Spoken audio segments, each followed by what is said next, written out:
చూస్తా మూడో ఏడాది కూడా వేగంగా గడిచిపోతూ ఉన్న పరిస్థితులు కూడా చూస్తూ ఉన్నాం. ఈ క్రమంలో ప్రతి ఇంట్లో కూడా ఇప్పటికే చర్చ మొదలైంది. మామూలుగా 2 సంవత్సరాలు పూర్తయిపోయి 3వ సంవత్సరం నడుస్తూ ఉన్నప్పుడు ఏ పార్టీకైనా కూడా ఏ ప్రభుత్వానికైనా కూడా యాంటీ ఇన్కంబెన్సీ అన్నది మామూలుగా ఈ స్థాయిలో ఏదన్నా ఉంటే ఉంటుంది. బాగా చేస్తే అసలు మామూలుగా అయితే మనలాంటి పాలన చేస్తే అసలు ఉండకూడదు.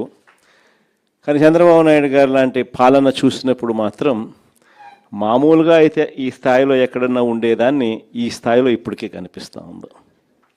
ప్రభుత్వం మీద వ్యతిరేకత ప్రతి ఇంట్లో కూడా ఈరోజు చర్చ జరుగుతూ ఉంది. 5 సంవత్సరాల మన పాలనను ఈరోజు కంపేర్ చేస్తూ ఉన్నారు. చంద్రబాబు నాయుడు గారి ఈ 3 సంవత్సరాల ఈ పరిపాలనకు సంబంధించిన పరిపాలనతో మన పాలనకు చంద్రబాబు నాయుడు గారి పాలనకు మధ్య తేడా చూస్తూ ఉన్నారు. గవర్నెన్స్ చూస్తే అక్కడ జగన్ ఉన్నాడు, వైఎస్ఆర్ కాంగ్రెస్ పార్టీ ఉంది. ఇక్కడ చంద్రబాబు నాయుడు ఉన్నాడు, వెన్నుపోటు పార్టీ ఉంది. తేడా అల్లా కేవలం ఒక మనిషే. కానీ పరిపాలన చూస్తే ఆ రోజు మన 5 సంవత్సరాల పాలనలో ఈరోజు ప్రతి ఇంట్లో కూడా చర్చ జరిగేది ఏమిటి అని అంటే జగన్ ఎలా చేయగలిగాడు, చంద్రబాబు నాయుడు గారి పాలనలో ఎందుకు జరగడం లేదు అన్న చర్చ ప్రతి ఇంట్లో కూడా జరుగుతూ ఉంది. మన పాలనలో ఈ రోజుకి కూడా ఒక కార్యకర్తగా సగర్వంగా ప్రతి ఇంటికి మనం పోగలుగుతాం, చిరునవ్వుతో పోగలుగుతాం. మన ఎన్నికల మేనిఫెస్టో 99% పూర్తి చేసిన ఏకైక పార్టీ ఏదైనా ఎప్పుడైనా ఈ రాష్ట్రంలో ఉంది, దేశంలో కూడా బహుశా ఎక్కడైనా ఉంది అని అంటే అది వైఎస్ఆర్ కాంగ్రెస్ పార్టీ అని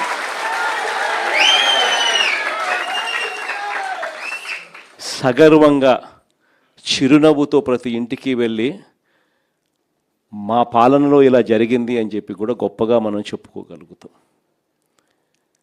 ఈరోజు మన పాలనకు చంద్రబాబు నాయుడు గారి పాలనకు తేడా ప్రతి ఇంట్లో కూడా కంటికి కనిపిస్తూ ఉంది.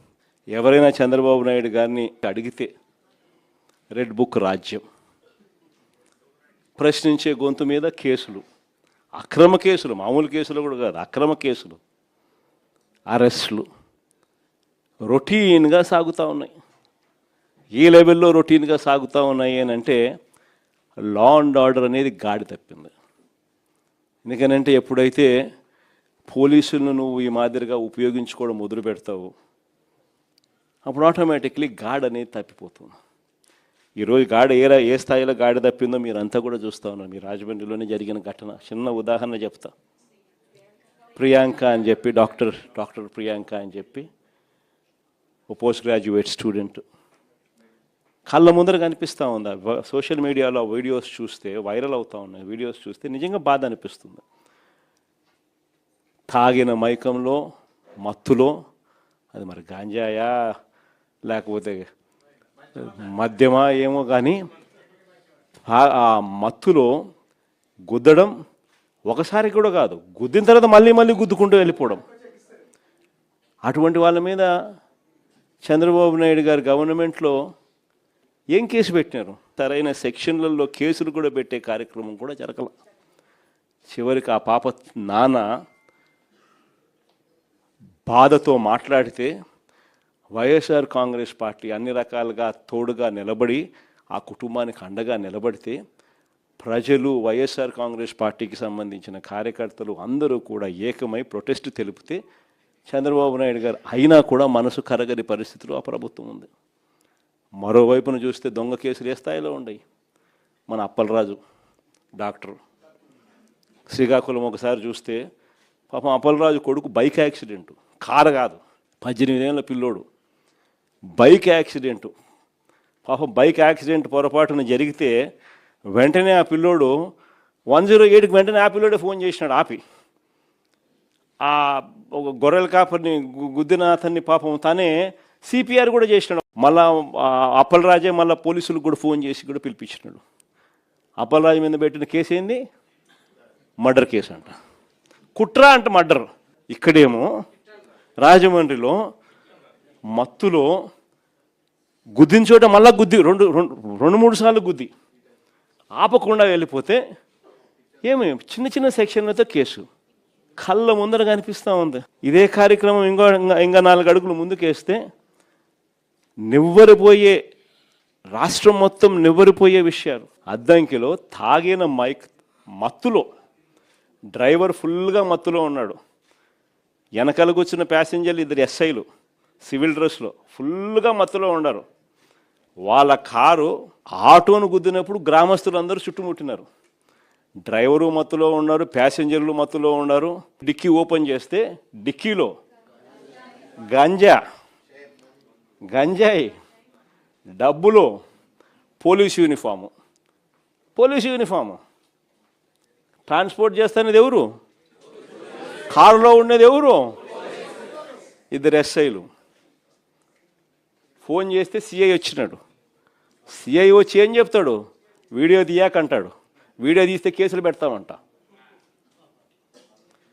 ఆ ఎస్ఐను సీన్ నుంచి తప్పించింది ఎవరు?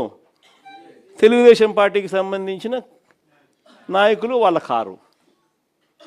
ఇంతవరకు కేసులే, ఇంతవరకు గతిలే, అతిలే.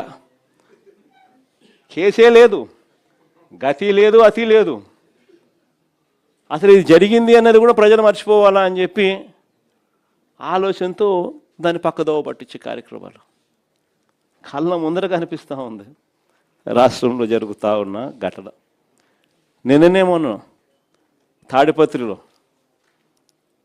గోవా నుంచి లిక్కర్ 1 బాటలు కాదు, 2 బాటలు కాదు, లారీలు. దాని ముందు ఏం చూసినాం? తంబెల్లపల్లిలో తెలుగుదేశం పార్టీకి పోటీ చేసిన వ్యక్తి. దాని ముందు ములకల చెరువులో ఏకంగా లిక్కర్ మ్యానుఫ్యాక్చరింగ్, కుటీర పరిశ్రమ పెట్టి లిక్కర్ మ్యానుఫ్యాక్చరింగ్. వీళ్ళే లిక్కర్ షాపులు, వీళ్ళే బెల్ట్ షాపులు, వీళ్ళే లిక్కర్ షాపులు. డిస్ట్రిబ్యూషన్ మొత్తం వీళ్ళే. ప్రతి 5 బాటళ్లలో 1 బాటలు కల్తీ బాటలు. 4 రౌండ్లు అయిపోయినాక ఏం తాగుతున్నాడో ఎవడికి తెలియదు.